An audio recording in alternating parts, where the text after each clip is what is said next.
Before you sign that elevator service agreement, there's a mistake I see every week that costs building owners thousands of dollars. This is Elevator Insider. My name is Q, and in this video, we're going to be talking about the 5 things you should ask before signing an elevator service agreement.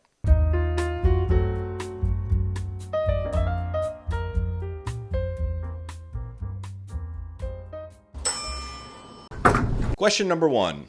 Start by asking what's included, what's excluded. Set the stage early for open communication, and ask the rep to point out exactly what the service contract is going to be covering.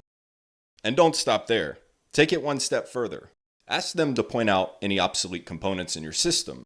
An obsolete component is one that can't be purchased new on the market.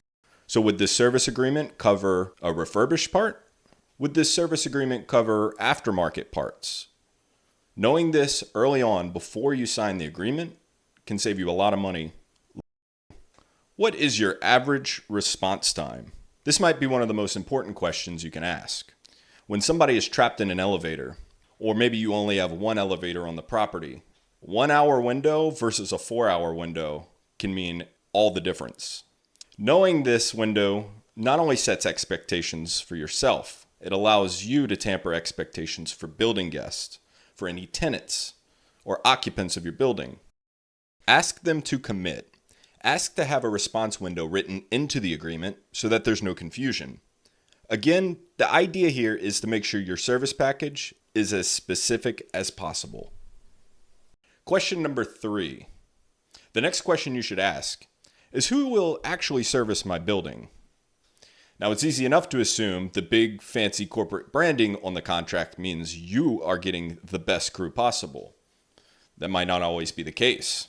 Will it be a dedicated mechanic or a rotating cast of whoever's available? Because when it comes down to it, the difference between somebody who's familiar with your building staff, with your equipment, and somebody who's never been there before is massive. Take it a step further. Ask about training, certifications, qualifications. Have these mechanics worked on this type of equipment before? At the end of the day, knowing who's going to be on site in your building, it's not just about convenience. It's about trust. It's about security. It's about consistency. Question number 4. How do you track and report maintenance? A quality team is going to want to take credit for their work. They should be able to produce documentation showing what was done, when, where, and by whom. And this is not just good business practices. In Texas, for example, it's code. This question gets down to the root of, do you plan on showing up and doing maintenance? And are you prepared to prove it? Ask if they have portal access or can generate reports to send you on some routine basis. Asking for this level of transparency early on and as part of the contract assures that your vendor of choice intends on adhering to it. Question number 5, and this one is my personal favorite. The last thing you should ask is, what if I am not satisfied with your service? A quality provider will not only have a clear answer here, they're going to have a guarantee clause. If they don't, ask for one. Ask for a non-performance clause, a contract term that protects you in case they don't provide the level of service that they promised you. The response here should tell you a lot. A quality team should have no problem adding this clause into the contract. A team eager to provide you with this probably intends on performing strictly to the agreement at hand, while a team that balks at this idea might be signaling that they don't want to be held accountable.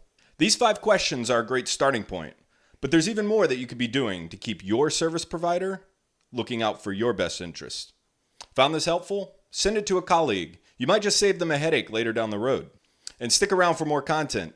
I'm going to be breaking down how to negotiate better elevator contracts, how to spot the right time to modernize, and even how to move on from a provider who's no longer putting your needs first.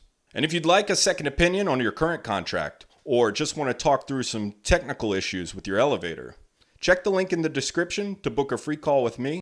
I help building owners, property management companies, and entrepreneurs like you make value-based decisions on their elevator equipment. I'm Q with Elevator Insider. Thank you for watching.